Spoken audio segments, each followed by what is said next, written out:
You don't have to be fully healed to be in a relationship or to even take the next step in a relationship. There's so many fearful avoidants that feel like they have to be perfect before they can move on to the next step. Their feelings have to be perfect, to be exact. They have to know for sure that this is the one. And that is not necessary. And it will maybe surprise you that so many people don't have that absolute 100% sureness that this is the person. And also, that is not a very good predictor for how happy or long the relationship or the marriage will be. In research shows that a lot of people have doubts, and sometimes those doubts actually lead to more deep conversations about the future and about how you two fit together and how your future visions, the visions for your future, align. And that is so important to have that foundation and not to just base it on feelings. And a lot of fearful avoidance try to find that security, that knowing that this is the right choice, and I'm not making a mistake, I'm not going to hurt them down the road. They are trying to find that in feelings. You might be trying to get your feelings to be perfect in order to take the next step, but that is not necessarily. You won't find the answers in your feelings, that security and that sureness in your feelings, especially when there's a lot of negative associations around connection and around love and around making mistakes and commitment and having responsibilities. And this sometimes leads to the question, well, should I be in a relationship then, or should I be fully healed and then be in a relationship? And I just want you to know today that you are enough. You are enough as you are. I know there's always things to heal, and it's amazing that you are taking that responsibility by watching this video, by being on this channel. But I don't ever want you to think that you have to be perfect to be in a relationship and to actually allow love in. And it's interesting, in a lot of fearful avoidance, I've been doing this for about 7 years, and I've helped over almost 3,000 people now.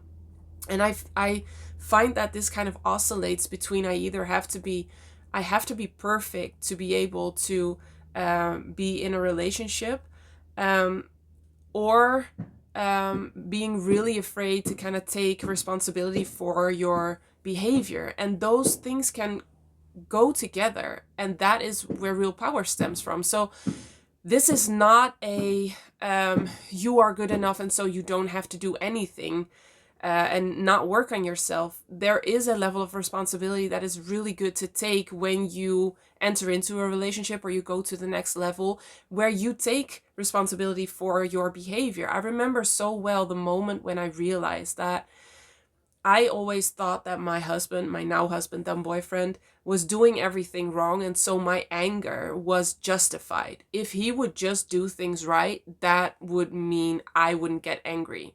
And so I kind of, not being aware of this, but I kind of blamed it on him and thought that this was his problem to fix. And I had this epiphany at one point, thinking, but wait, what kind of person do I want to be? I don't want to be the person that gets angry when somebody else makes a mistake. I don't want to be the person that lashes out when when my partner doesn't say the perfect thing. I want to be a loving, stable presence. And so that has to be disconnected from what my partner does. This doesn't mean that you don't put up boundaries. Boundaries is actually a very important part of being able to be a calm and stable presence. So, I mean, I've been doing this channel for 3 years now. Thank you so much for being here. If you've been following me for a longer time, I'm so incredibly grateful that I can do this. And sometimes when I make these videos, people say, "Well, no, but fearful avoidance, they can really hurt other people." And it's true, hurt people can hurt other people. But that doesn't mean that because you have fearful avoidant tendencies, or because you recognize yourself in the fearful avoidant attachment style, that you shouldn't be in a relationship. Yes, you should take responsibility for your behavior, and you can work on very specific things that will make it more safe for your partner also to be in this relationship, and you don't have to be fully healed. So it's not one or the other. It's not like you shouldn't be in a relationship at all, or you should be perfectly healed. There are certain things that are important to work on when you want to be in a committed, loving, healthy relationship, and that can be things like anger, like lashing out, like ghosting, not communicating. But you can talk about that with your partner. Like, what are the things that I really need to work on for you to feel safe in this relationship? And all of that, and anything your partner says, has nothing to do with whether you are good enough or not. This is just building a healthy relationship together. And meanwhile, while you're building a healthy relationship and you're working on those behaviors, you can also heal on a deeper level for you. You can heal all those negative associations that kind of make it hard to regulate yourself, and that make it hard to allow love and support in, and that make it hard to feel vulnerable, which is just an example of a trigger for the fearful avoidant attachment style. If you work on those triggers, your anger will be less triggered, but that anger is your responsibility. And that's hard, that sucks, it isn't fair, that's all true. And you are very allowed to feel that and still have to take responsibility for that. I remember when I had that epiphany of I have to be, or I want to be this kind of person no matter what my partner does. I was still very much in a powerless feeling place. And so I felt like, oh, now I have to like be this person also, and I can't just, say anything that comes up, and have to kind of suppress it. That's what I felt like back then. There was also a way to just allow your feelings to be there without acting out on them. But it felt hard, and it felt unfair that I had to work even harder.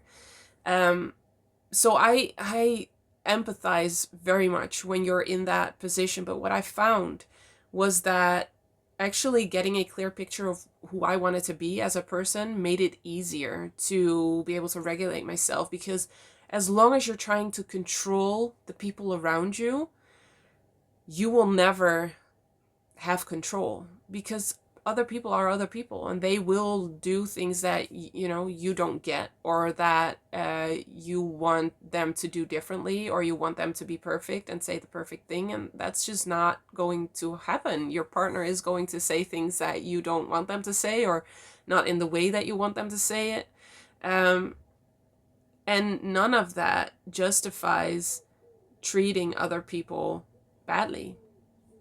And that was such a hard moment of growing up for me, realizing that, okay, I have all this trauma, I know where this stems from, I am struggling so hard, and still I have to take responsibility for this pain that I am projecting outwards, and I have to take responsibility for the kind of person I want to be. So when you are here, when you're still watching, I commend you. I am so thankful for you, because this is hard. It's hard to do this. Healing, sometimes people make it seem very easy or even glamorize it, but it's a messy process, and it's a lot of taking responsibility and accountability that you don't want to take.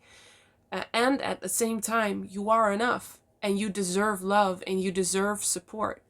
So what I've learned over doing this for myself for 16 years and helping others for about 7 or 8 years is that it's not that you have to be perfectly fully healed to be in a relationship and to take the next step. There are certain things that you need to take responsibility for, and that is making your partner feel as safe as possible, which can trigger a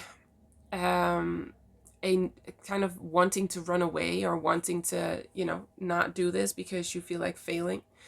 And yet you're here and you're watching this video, so you are already taking responsibility, which is amazing. But then also, what really helps is to have a clear picture of where you want to go. And this is what is missing so much in therapy, and a lot of psychologists, they focus on the problem only, like healing the problem, which helps to a certain degree. But that can pull you into the trap of feeling like you have to be perfectly healed in order to be in this relationship or do what you want or allow love in. And that is just not realistic. You don't have to be perfect. You're still human, and you are allowed to be loved with trauma. You are allowed to let love in and let yourself be supported with trauma. So it's finding the things that might be destructive to your relationship and healing those, and it's creating a very clear picture of who you want to be as a person, no matter what other people do, and not be in that reactive mode to other people and what they do right or what they do wrong. And then the third is really having a clear picture of how you want to feel in this relationship, like in this realistic relationship. And if that's happy or that's in love, having a really clear picture of what that feels like or what that looks like will allow you to find the negative associations that you have or the blocks that you have to actually allowing that. And so you start to heal specifically for the things that you want to allow in your life. And this fast tracks the healing process so much. I wish I had known this 16 years ago, even 10 years ago, that, you know, just healing whatever comes up helps so much. But having a very clear picture of where you want to go and then healing whatever is in the way of that definitely fast tracks your healing. And that is a way of healing, a way of thinking that I have not found in any of the therapies that I did with such a specific focus on where you want to go. And so that is what I'm doing more and more in the online program, Healed and Happy, healing the roots of the fearful avoidant attachment style, because the roots are the same. They're pretty, how do you say that? General in every fearful avoidant.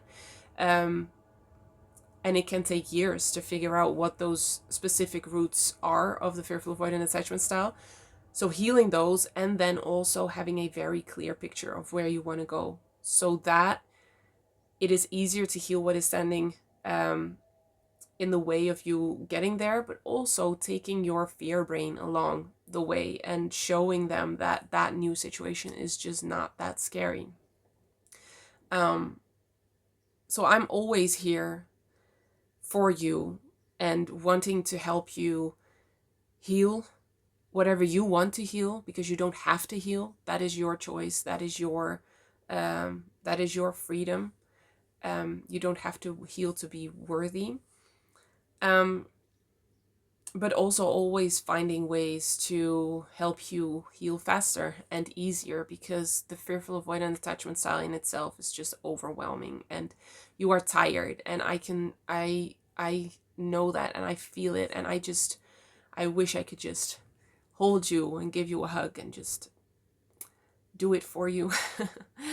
I haven't found a way to do that yet, but I will keep looking for ways to make it easier, and all the ways I can find, I put in the online program, Healed and Happy, that I'm so passionate about and so proud of, because it's really helping. It's really an effective program to heal the fearful avoidant attachment style.